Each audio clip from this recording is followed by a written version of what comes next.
Thank you. Your Eminence, Your Excellencies, members of the clergy, Alan Nance Smith, Donald and Melania, and all the distinguished guests. Earlier tonight, Al reminded me that when the first Al Smith ran for president, he chose as his running mate the progressive senator from Arkansas, Joseph T. Robinson, who was one of my husband's political heroes.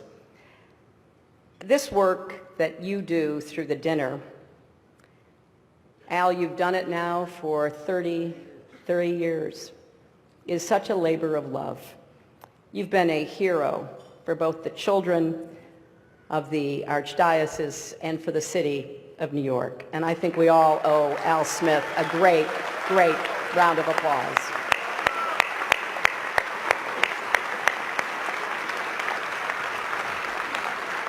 This is such a special event that I took a break from my rigorous nap schedule to be here. And as you've already heard, it's a treat for all of you too, because usually I charge a lot for speeches like this. But for me, it was kind of ironic thinking about a fiery populist, Al Smith. If he were here today and saw how much money we've raised for needy children, he'd be very proud.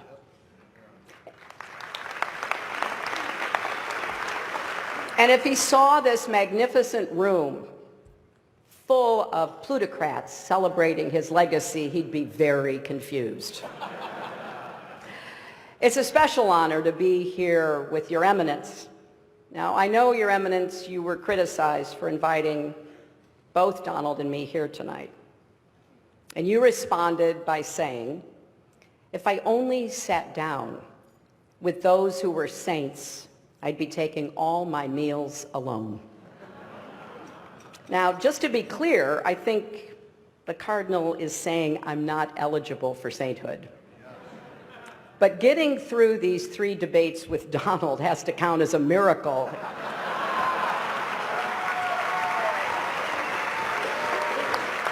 So I guess I'm up against the highest, hardest stained glass ceiling. But Your Eminence, you do deserve great credit for bringing together 2 people who've been at each other's throats, mortal enemies, bitter foes. I've got to ask, how did you get the governor and mayor here together tonight?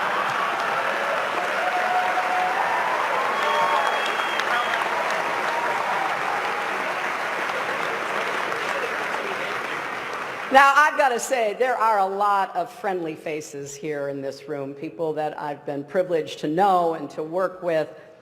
I just want to put you all in a basket of adorables. And you look so good in your tuxes, or as I refer to them, formal pantsuits. And, because this is a friendly dinner for such a great cause, Donald, if at any time you don't like what I'm saying, feel free to stand up and shout wrong while I'm talking. Come to think of it, it's amazing I'm up here after Donald. I didn't think he'd be okay with a peaceful transition of power.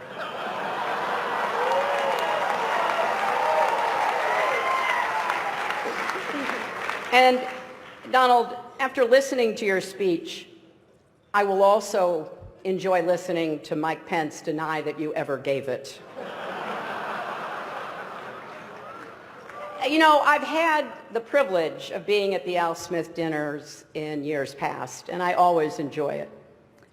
But remember, if you're not happy with the way it comes out, it must be rigged.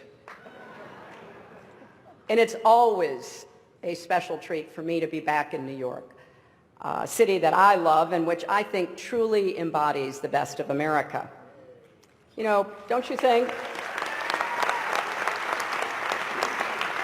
People look at the Statue of Liberty and they see a proud symbol of our history as a nation of immigrants, a beacon of hope for people around the world, Donald looks at the Statue of Liberty and sees a 4. Maybe a 5 if she loses the torch and tablet and changes her hair. You know, come to think of it, you know what would be a good number for a woman? 45. But I digress. Now, I'm going to try my best tonight. But I understand I am not known for my sense of humor. That's why it did take a village to write these jokes. People say, and I hear them, I know, they say, I'm boring compared to Donald. But I'm not boring at all. In fact, I'm the life of every party I attend, and I've been to 3. And when the parties get out of hand, as occasionally they do, it's important to have a responsible chaperone who can get everyone home safely. And that is why I picked Tim Kaine to be my vice president. Now, you notice there is no teleprompter here tonight, which is probably smart because maybe you saw Donald dismantle his prompter the other day. And I get that. They're hard to keep up with, and I'm sure it's even harder when you're translating from the original Russian.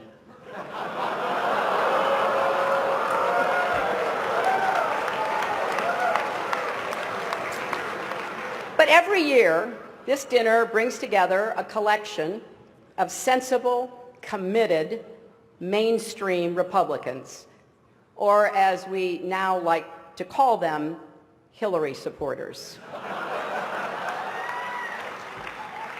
Now, some of my critics, and I hear that too, yeah, they think I only say what people want to hear. Well, tonight that is true. And here's exactly what you want to hear. This election will be over very, very soon.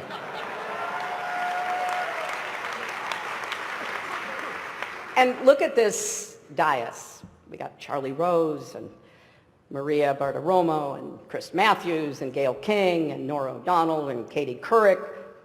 This counts as a press conference, right? It is great also to see Mayor Bloomberg here.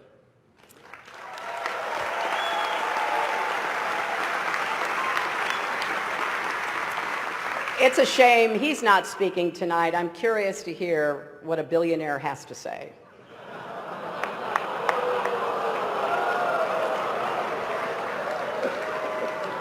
And look else at the dais. We've got the Honorable Chuck Schumer, the Honorable Andrew Cuomo, the Honorable Mike Bloomberg, the Honorable Bill de Blasio, the Honorable David Dinkins, and so many other wonderful elected officials. And we have Rudy Giuliani. Now, many don't know this, but Rudy actually got his start as a prosecutor, going after wealthy New Yorkers who avoided paying taxes. But as the saying goes, if you can't beat him, go on Fox News and call him a genius. So as I've said, we've now had our third and thankfully final debate. Sharing a stage with Donald Trump is like, well, nothing really comes to mind. There is nothing like sharing a stage with Donald Trump. Donald wanted me drug tested before last night's debate. And look, I got to tell you, I am so flattered that Donald thought I used some sort of performance enhancer. Now, actually, I did. It's called preparation.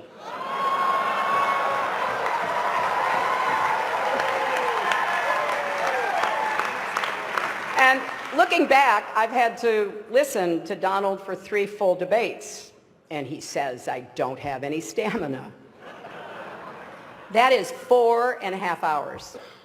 I have now stood next to Donald Trump longer than any of his campaign managers. Now look, I have deep respect for people like Kellyanne Conway. She's working day and night for Donald, and because she's a contractor, he's probably not even going to pay her. But I think the good news is that the debates finally allowed Republicans to unite around their candidate. The bad news is it's Mike Pence.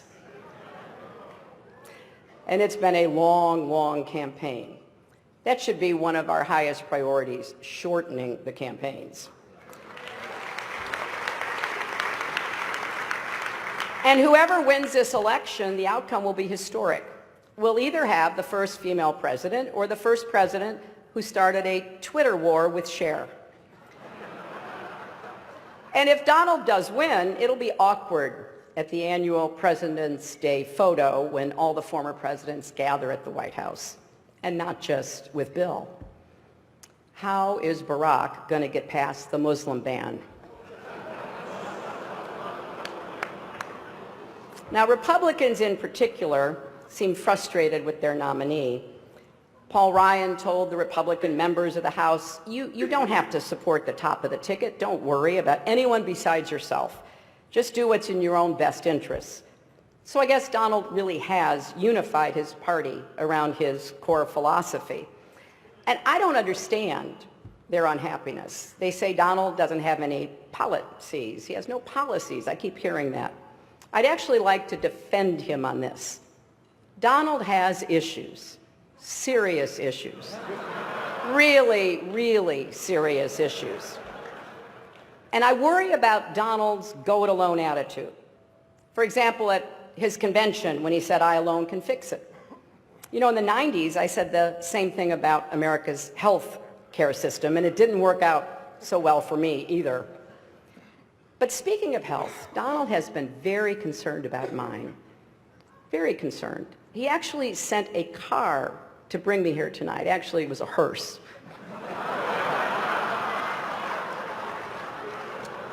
But I kind of want to just put the information out there so everybody can draw their own conclusions and you can judge our relative health. We've each released our medical records. My blood pressure is 100/70. His is unbelievably great. My cholesterol is 189. His is presidential. My heart rate is 72 beats per minute. His is the most beats ever or the least beats ever, whichever sounds best. But Donald really is as healthy as a horse. You know, the one Vladimir Putin rides around on.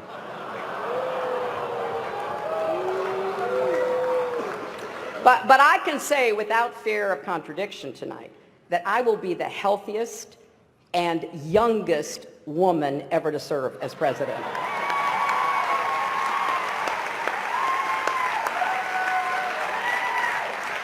But this has really been a strange campaign. You saw it last night. You saw it again tonight. Donald has attacked me for a life in public service, and I didn't get that at first. I kind of get it now. As he told Howard Stern, he doesn't like it when women have been around for more than 35 years. But Donald, we have so much more in common than actually you may realize. For example, I've tried to inspire young people by showing them that with resilience and hard work, anything is possible, and you're doing the same. A third grade teacher told me that one of her students refused to turn in his homework because it was under audit. And here's another similarity. The Republican National Committee isn't spending a dime to help either one of us. So tonight, let's embrace the spirit of the evening. Let's come together, remember what unites us, and just rip on Ted Cruz.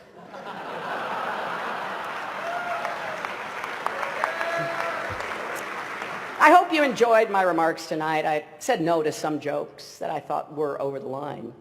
But I suppose you can judge for yourself on WikiLeaks in the next few days. Donald will tell us after the benediction whether he accepts that this dinner is over. He has to wait and see.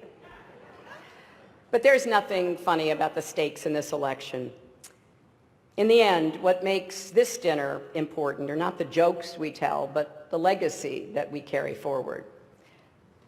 It is often easy to forget how far this country has come And there are a lot of people in this room tonight who themselves or their parents or grandparents came here as immigrants,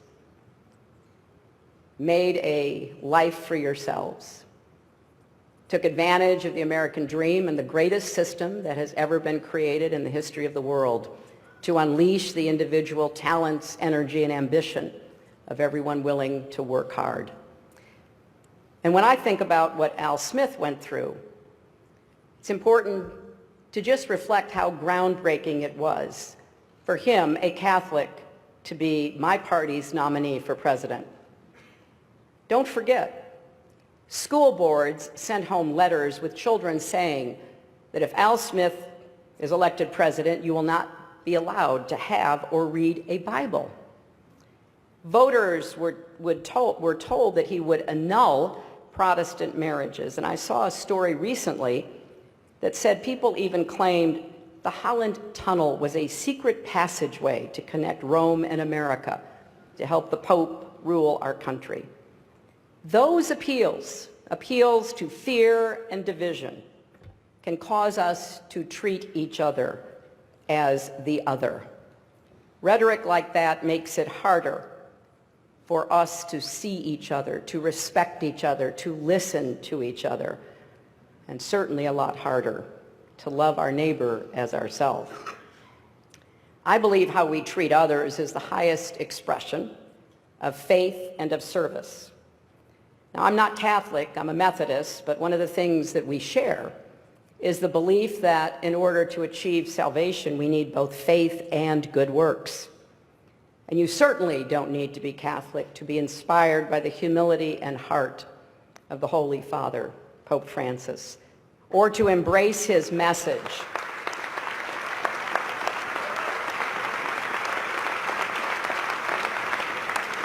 His message about rejecting a mindset of hostility, his calls to reduce inequality, his warnings about climate change, his appeal that we build bridges, not walls.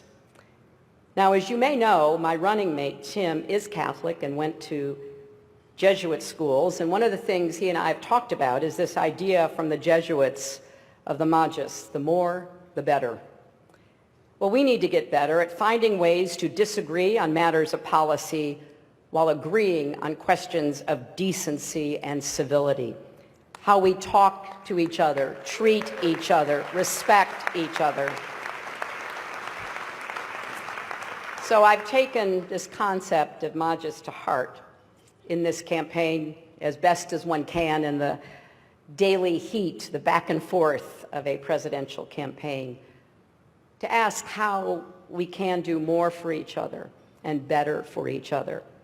Because I believe that for each of us, our greatest monument on this earth won't be what we build, but the lives we touch. And that is ultimately what this dinner is all about. And it's why it's been such a great honor to join you all again. Thank you.